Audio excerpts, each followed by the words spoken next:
Now, Russia renewed its bombing campaign in Syria just hours after Vladimir Putin discussed the conflict with Donald Trump.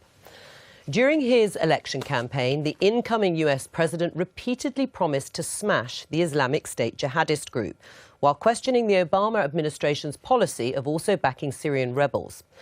In his first television interview since Mr. Trump's election victory, the Syrian President Bashar al-Assad said that Mr. Trump could be a natural ally if he follows through on his promise to fight terrorism. For us, it's still dubious whether he can do or live up to his promises or not. That's why we are very cautious in judging him, especially as he wasn't in a political position before. So we cannot tell anything about what he's going to do. But if, let's say if he's going to fight the terrorists, of course we're going to be natural ally in that regard, with the Russians, with the Iranians, with many other countries who wanted to defeat the terrorists. So you will cooperate with the Americans in the fight against the... Of course, definitely. If they are genuine, they have the will, and if they have the ability, of course, we are the first one to fight the terrorists, because we suffered more than any other one in this world from terrorists.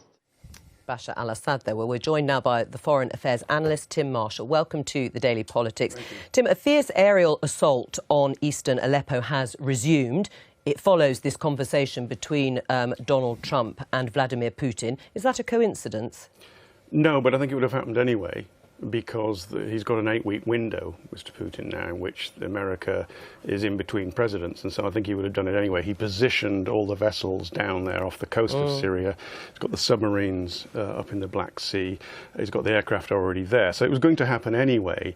I think he probably wanted to test the waters with Mr. Putin, but this was going to happen anyway. He didn't put all those assets into place, but I think the timing is he wanted to get the election over and then hit. Right. I think we can show some pictures of government forces, Syrian government forces, bombing eastern Aleppo, because the Russian spokesman has actually denied that Russian planes have been directly involved in eastern Aleppo, only hitting Idlib. That's not the case, is it? Well, they've been saying this for a year now, and they are hitting left, right and centre. They are mostly hitting opposition forces, including ones funded and trained by the Americans, and what they're not doing very much of is hitting ISIS. Right. I mean, there's going to be no peace process, it looks at the moment, is there? There's no reason to think that it's any closer now than it has been at any point in the last year. Forgive the cliche, but the ducks are not in a row. The Saudis have not got what they want, the Turks have not got what they want, the Kurds have not yet been persuaded that they're not going to have a state, etc., etc., etc. There is still some way to go, I'm afraid. I mean, Gavin, last month Boris Johnson was talking about kinetic action. No one knew exactly what it meant, but some people thought it could mean some sort of military action to prevent Syrian and Russian bombing, or the resuming of bombing. It now looks as if the British and Americans are just going to allow Putin a free hand. Is that how you see it? Well, no, we certainly shouldn't just allow Putin a free hand. These are shocking images that I think will appall everybody watching this programme, and Russia needs to think about its standing among international nations if it's going to continue. And how do you make Russia do that? Well, clearly the first step in that is through diplomatic contacts. We shouldn't give up on those channels. I know... it hasn't worked, though, has it? Of course it has. I mean, it's clear from those pictures it hasn't worked thus far, but we shouldn't give up on that. As you say, we are in this period between the new administration coming into play, but we need to continue to work collectively, as many nations as possible, to put pressure on Russia to think about the consequences of its actions. But if Donald Trump is going to take a softer line, you could say, towards Vladimir Putin, then what on earth is going to make the Russians think again? I think we have more pictures of Russian aircraft carrier, as you said, which had gone through actually European waters so that the planes could take off. Well, and the Spanish got into a certain amount of trouble for allowing them through. I mean, Boris Johnson said we cannot see Aleppo pulverised in this way, and yet there's no action by the British government to stop it.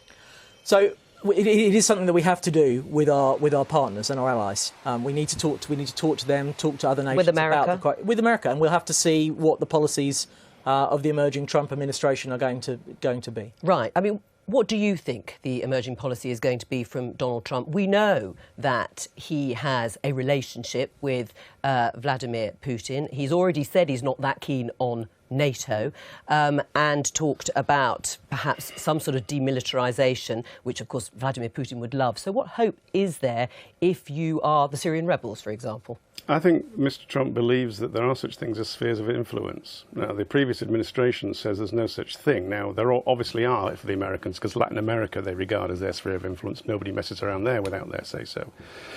But they never admit that such a thing exists. I think Mr. Trump hints that he admits that there are spheres of influence, and I don't think he cares about Syria. And I think that if Mr.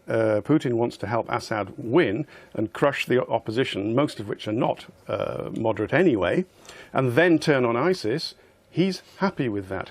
As for his policy of putting 30,000 troops into Syria, I think once the Pentagon explains to him what the body count would be of the Americans, that will go away. So I don't think that's going to happen, but I think he recognises spheres of influence, and the bigger danger is actually if he recognises a sphere of influence for what Russia calls its near abroad, which is the Baltic states and other areas. Right, so what do you make of Jeremy Corbyn's line towards Vladimir Putin and Russia? He agrees with Donald Trump, doesn't he, that actually there should be some sort of demilitarisation between the border between the Baltic states and Russia, and that actually we shouldn't necessarily need to help our NATO allies militarily. Is that the right line to take? Well, I'm a big supporter of the NATO alliance. I think that it's really important that the message that comes out of Washington, and particularly after some of the rhetoric from the presidential election, is that Europe's security is paramount, and it's not in Europe's interest or in Britain's interest for there to be an isolationist America. And I would hope that some of the rhetoric that was talked up during the presidential election will change as the administration finds. And what about Jeremy Corbyn's rhetoric when he told Andrew Marr at the weekend, I do think there has to be a process that we try and demilitarise the border between what are now the NATO states and Russia. Is that also a sort of isolationist rhetoric? Well, I don't think it is isolationist to say that actually we would like both sides to move back from the brink of conflict.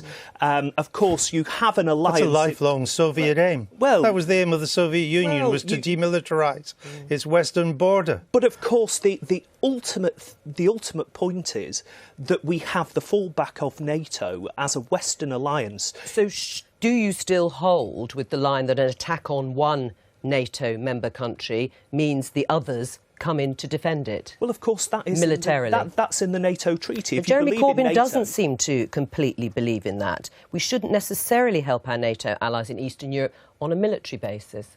Well, I'm not sure that's what he said, to be fair.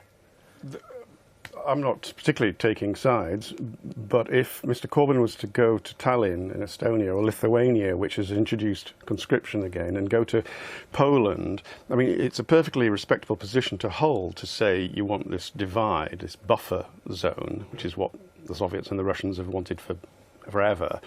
But the Baltic states, Poland, Romania and others would be incredulous, saying, are you absolutely crazy? What we want is more help because we're scared stiff that you're going to abandon us. And Mr. Trump did say NATO was obsolete. I doubt he'll say that again. That was, as you say, rhetoric. But we are in this period where Mr. Putin is looking for a green light or a red light. At the moment he's had green lights, and forgive me, I think talk of buffer zones and pulling back is another green light, because all they want to do is come forward. Well, if you have a buffer zone, the NATO troops are hundreds and hundreds of miles away. From Estonia. From there. Yeah. If you have a buffer zone, the Russian troops are just round the corner. Yeah. But I think in the light of the decision that we took on the 23rd of June, it's really important that we are seen to be standing by our wider obligations to our friends and allies in Eastern Europe. All right, we'll leave it there. Tim Marshall, thank you. Thank you.